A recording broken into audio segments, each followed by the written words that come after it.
우리가 광복절이나 무슨 국가의 큰 행사가 있으면 대통령이 생계형 범죄자들, 사소한 벌금형 같은 것을 받은 수많은 백성들의 죄를 특별히 사면해주는 그런 일이 있습니다. 그래서 광복절 특사라든지 그렇게 되면 전과에 올라와 있던 사소한 범죄들이 일제히 싹 지워집니다. 그러니까 이제 빨간 줄 올라간 것이 없어지는 거죠. 그것은 상당히 중요한 일입니다. 전과 기록이 깨끗이 지워진다는 거. 자, 우리가 하나님 앞에 죄를 지으면 지옥에 갑니다. 아주 엄청나게 무서운 일이죠. 이건 생계형 범죄로 감옥에 갇힌다든지 전과로 호적에 빨간 줄이 올라간다든지 이거하고는 비교할 게 없죠. 이건 그냥 유황불이 펄펄 끓는 지옥으로 멸망받으니까요.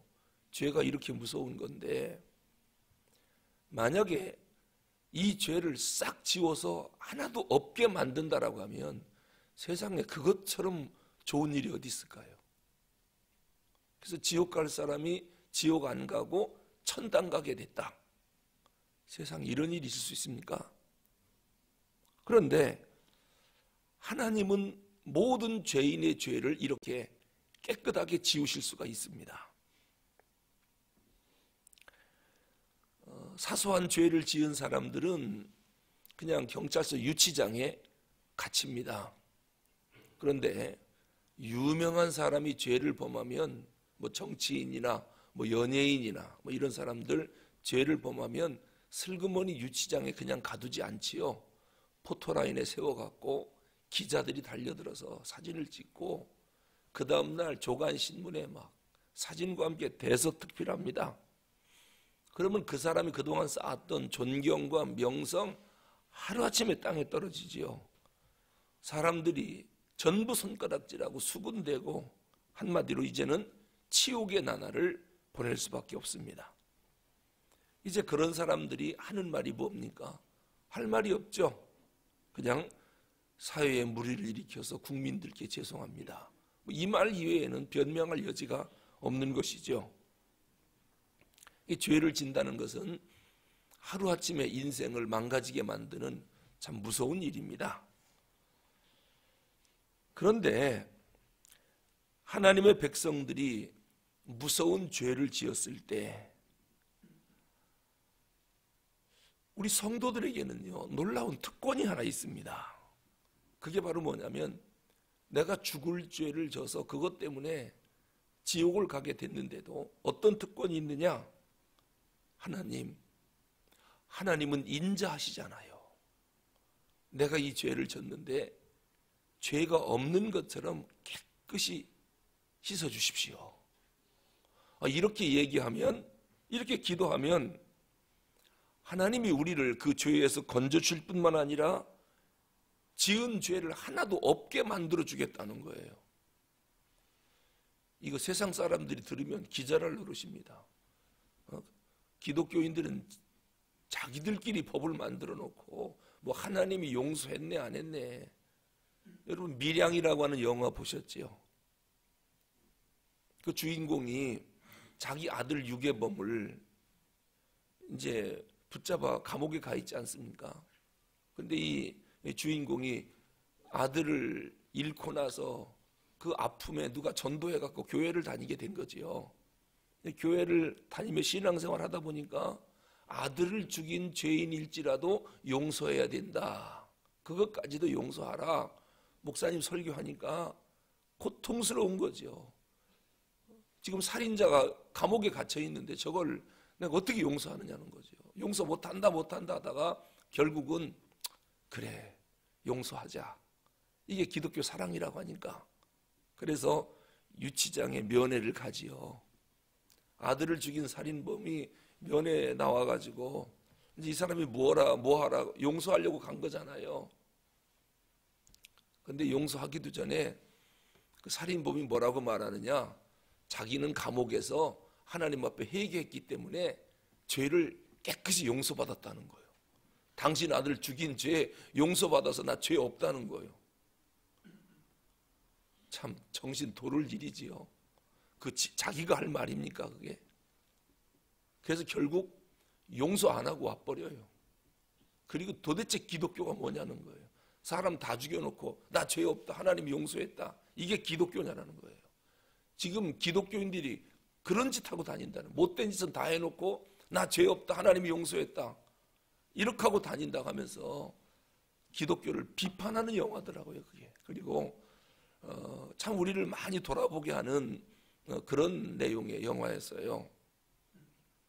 그런데 여러분 오늘 51편의 표제어를 한번 보십시오. 표제어 뭐라고 쓰여 있습니까? 읽어볼까요? 다윗의 시, 인도자를 따라 부르는 노래. 다윗이 밧세바와 동침한 후 선지자 나단이 그에게 왔을 때 회개하며 쓴 시가 시편 51편이에요. 여러분 다윗이 무슨 죄를 진지 알겠죠? 밧세바를 범했어요. 밧세바가 누굽니까? 유부녀예요. 자기 신하 우리아의 아내예요. 근데 우리아는 지금 자기를 위해서 전쟁터에 목숨 걸고 나가 있는 거예요. 나라를 지키려고 전쟁에 나가 싸우고 있는데 다윗이 그 아내를 범하고 말았어요. 이 범죄를 감추려고 우리아를 심한 전쟁터로 보내서 죽게 만듭니다. 고의로 죽게 만듭니다. 자, 유부녀를 범한 간음죄를 졌죠. 그 남편을 죽인 살인죄를 졌죠. 아무리 왕이라도 이거 용서가 됩니까? 이건 하나님도 용서 안 할 거예요. 이런 죄는. 그렇지 않겠습니까? 이런 것을 내가 회개기도했다, 다 용서받았다, 이럴 수 있는 겁니까? 그런데 이런 죄를, 절대 용서받을 수 없는 죄를 범하고 다윗이 뭐라고 기도하는가 한번 보세요. 1절 읽어보죠. 과연 이런 기도가 가능한지 1절, 2절 한번 읽어보겠습니다. 하나님이여 주의 인자를 따라 내게 은혜를 베푸시며 주의 많은 긍휼을 따라 내 죄악을 지워주소서. 나의 죄악을 맑게 씻으시며 나의 죄를 깨끗이 제하소서. 이게 가능한 기도입니까? 이게 지금 뭐 남의 물건 하나 훔쳐와가지고 용서를 비는 겁니까? 이건 남의 아내를 빼앗은 거고 살인을 한 겁니다. 고의적으로. 그렇게 하고 나서 뭐라고 합니까? 내 죄악을 지워주세요. 맑게 씻어주시고 내 죄를 깨끗하게 없애주세요. 세상이 뻔뻔스러워도 어떻게 이런 기도를 할 수 있습니까? 오히려 하나님 내가 죽을 죄를 졌으니 영원히 나를 용서하지 마십시오. 난 용서받을 자격이 없는 자입니다. 이렇게 기도한다면 이해가 가요. 내가 남의 물건 훔친 죄도 아니고. 여러분 사울 왕이 죄를 범한 게 뭐지요? 하나님께 버림받았습니다. 사울은. 아니 어떤 죄를 졌길래 버림받았어요? 아말렉을 죽이라고 할 때 다 안 죽이고 사람을 살려놓고 짐승들을 살려놨잖아요. 그런데 하나님께서 너 내 말대로 안 했다고 거기서 버림받습니다. 죽이라는 걸 덜 죽였습니다. 다윗은 멀쩡한 유부녀를, 그것도 다윗이 그냥 아무 생각 없이 죄를 범한 게 아니겠죠. 그냥 마음속으로 항상 호시탐탐하다가 기회가 오니까 죄를 범했겠죠. 벌써 다윗이 영적으로 타락했다는 얘기입니다. 하나님과 멀어졌다는 얘기예요. 하나님과 늘 가까우면 그런 죄를 범하겠습니까? 하나님과 멀어지고 경건생활 안 하니까 그런 기회가 오니까 그런 죄를 범한 거 아니겠습니까? 그런데 사람까지 죽이고, 근데 왜 사울은 버리고 다윗은 하나님이 용서를 했을까? 지금 그 용서해달라고 하는 기도를 하고 있는데 참 뻔뻔스러운 기도다. 어떻게 이 시를 써서, 이건 자기나 혼자 써놓고 읽어볼 시지 성경에 넣어가지고 오고 오는 세대 기독교인 보고 이런 시를 읽으라고 하면은 이거 이해가 가겠느냐 말이에요. 그런데 이렇게 기도하는 근거가 있습니다. 근거. 왜 이렇게 기도할 수 있는가? 그 유일한 근거가 뭐냐면 하나님이요 주의 인자를 따라 그리고 주의 많은 긍휼을 따라. 인자라고 하는 말과 긍휼이라고 하는 말에 우리가 밑줄을 딱 그어야 됩니다. 인자가 뭡니까? 인자. 지금 하나님의 인자하심에 다윗이 호소하는 거예요. 이 하나님의 인자라고 하는 건 뭐냐면은 우리가 어떠한 죄를 졌을지라도 그 죄에서 건져낼 뿐만 아니라 지은 죄도 깨끗하게 없앨 수 있는 능력을 갖고 있는 그러한 하나님의 마음, 이것을 인자라고 그래요. 인자. 하나님이 우리와 맺은 언약이 있습니다. 그 언약이 뭐냐면요, 너희가 어떠한 죄를 질지라도 나한테 와서 회개하고 용서를 빌면 내가 깨끗이 죄를 지워주겠다. 이것이 하나님과 우리와 맺은 언약이에요. 언약이에요. 약속이에요. 그러니까 죄인들이 살 수 있는 유일한 근거는 하나님과 우리와 맺은 언약. 이것을 잊으면 안 돼요. 하나님과 맺은 언약이 그거기 때문에 그게 바로 하나님의 인자하심, 긍휼하심이거든요. 어떠한 죄를 져도 회개하고 돌아오면 용서해 주겠다. 이러한 하나님의 마음을 인자라고 그러고 긍휼이라고 그래요. 하나님 그 언약을 저랑 맺지 않았습니까? 제가 죽을 죄 지은 거 맞습니다. 내가 지옥 가야 맞습니다. 그런데 하나님 내가 살 수 있는 유일한 길은 하나밖에 없습니다. 하나님이 나랑 언약을 맺었잖아요. 아무리 죽을 죄를 져도 참회의 눈물을 흘리고 용서를 빌면 죄를 말갛게 씻어주겠다라고 한 그 주님의 인자하신 마음, 긍휼히 여기는 마음, 제가 그거를 근거로 염치 없지만 기도드리겠습니다. 내 죄 좀 씻어주십시오. 지가 잘못했습니다. 그런데 하나님께서 그렇게 기도하면 무조건 그냥 사면하고 죄 없는 것으로 여겨주느냐? 그렇진 않습니다. 대통령이 죄인들을 사면할 때는 그냥 사면하노라 하면 그냥 죄가 없어지는 거예요. 호적에서 빨간 줄을 다 없애버려요. 대통령이 그 죄를 책임 안 져요. 예를 들어서 누가 10,000원짜리 벌금형을 받았다. 그럼 전과 기록에 10,000원이 기록되거든요. 그러면 용서한다, 사면한다 하면은 그냥 10,000원이 지워져요. 그런데 하나님이 우리 죄를 용서할 때는 그거랑은 달라요. 어떻게 하느냐? 하나님은 당신이 10,000원을 내요. 그리고 지워줘요. 10,000원을 내고. 대통령 사면할 때 10,000원 안 내고 그냥 지워져 버려요. 요 차이입니다. 그럼 우리 죄를 용서할 때 하나님이 그래 회개했으니 무조건 용서한다. 그런 하나님이 아니죠. 죄값은 뭡니까? 사망입니다. 죽음입니다. 그러니까 죄로 우리가 죽어야 되는데 하나님이 내 죄를 용서한다, 회개하니 용서한다라고 할 때 하나님이 대신 죽어야 됩니다. 그리고 나서 용서가 되는 거예요. 누가 죽었습니까? 예수님이 죽었습니다. 엄청난 값을 치른 거죠. 그러니까 우리가 죄 용서 받았다 쉽게 생각하면 안 돼요. 그래서 구약의 제사를 드리잖아요. 용서받으려고. 그러면은 소를 끌고 오고 양을 끌고 와요. 그리고 제사장 앞에서 그 양과 소를 잡아요. 그 순한 어린 양, 그 예쁜 어린 양을 끌고 와서 칼로 목을 따는, 그때 그 양이 아파갖고 얼마나 울부짖는지 몰라요. 막 발버둥 치면서 그 고통당하면서 양이 죽어갈 때 죄인이 무슨 생각하느냐? 너무너무 미안하다. 내가 저렇게 죽어야 되는데 죄값으로 내 대신 저 양이 저렇게 고통스럽게 비명을 지르면서 죽어가고 저 피 흘리는 거 봐라. 그리고 각을 뜨거든요. 각이 뭔지 알죠? 껍질을 다 벗기고 내장을 빼내고 불태우고 완전히 제사상에 올릴 각을 뜨는 거예요. 나 때문에 저렇게 처참하게 헤어지고 그냥 각을 뜨는 그 양을 보면서 내가 다시는 죄 짓지 말아야지. 내가 죽을 걸 대신 죽어요. 값을 치러요. 그런데 우리 죄를 위해서는 누가 그렇게 각을 떴습니까? 예수님이.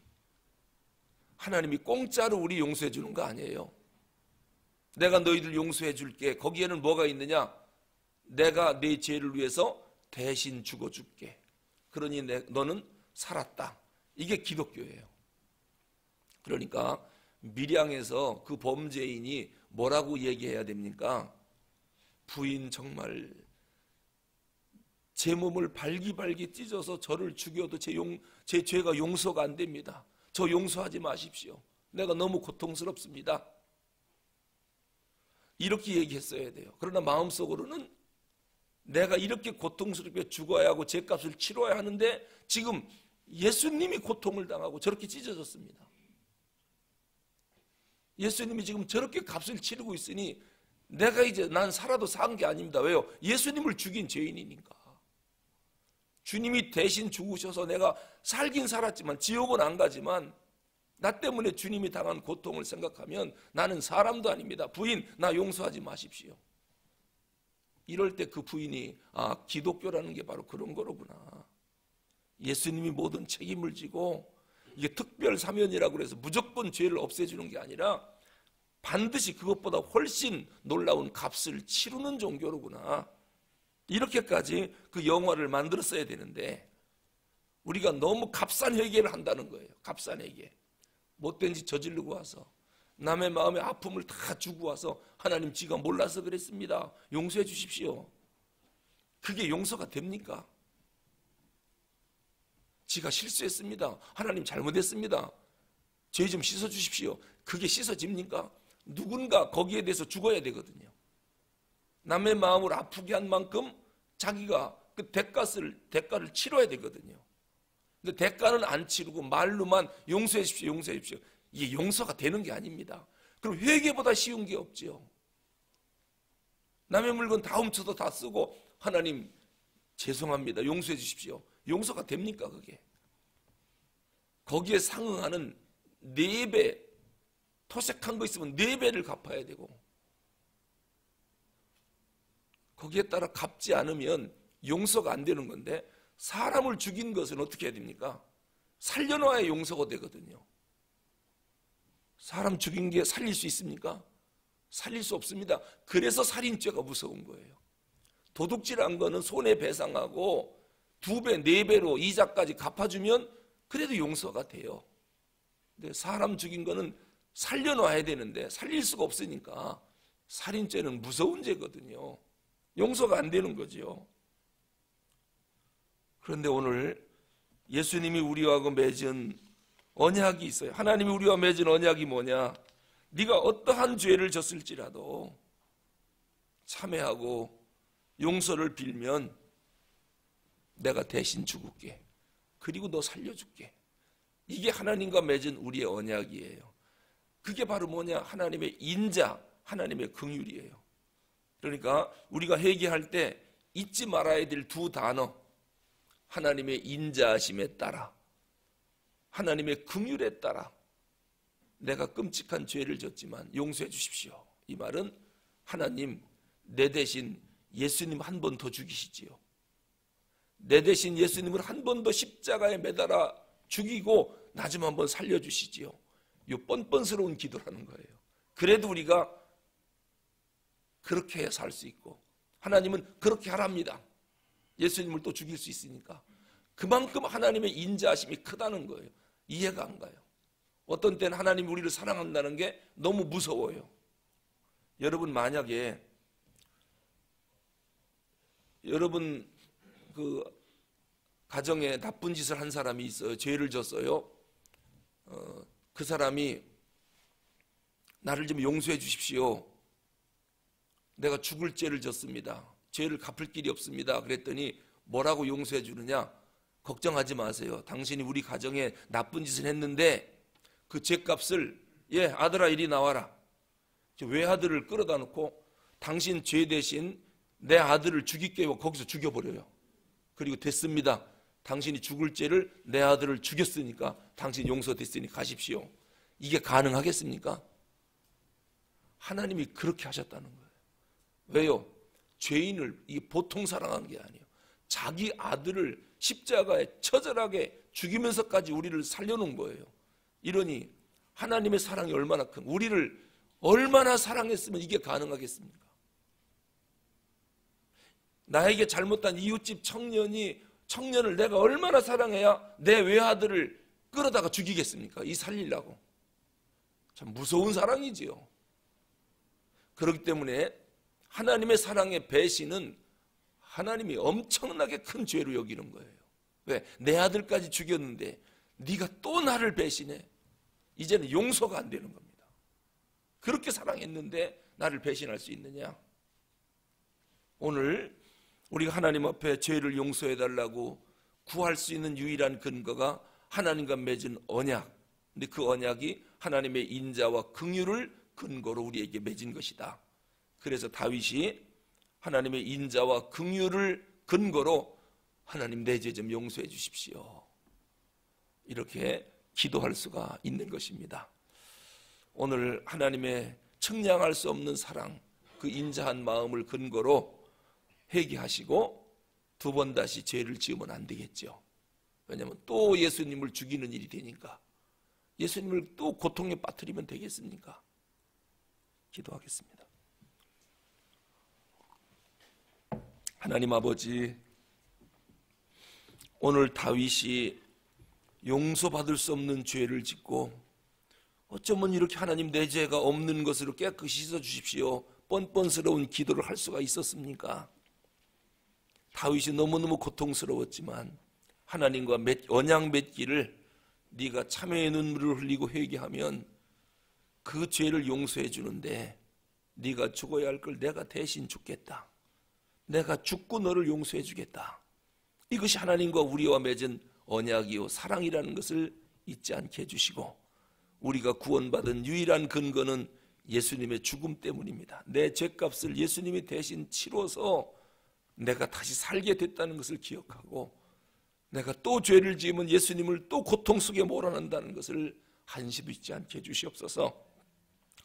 아들을 죽이면서까지 우리를 사랑하시는 하나님의 인자하심과 긍휼하심을 한시도 잊지 않게 해주시고 그 사랑을 배신하는 자들이 되지 않게 하여 주시옵소서. 우리 주 예수 그리스도 이름으로 기도하옵나이다.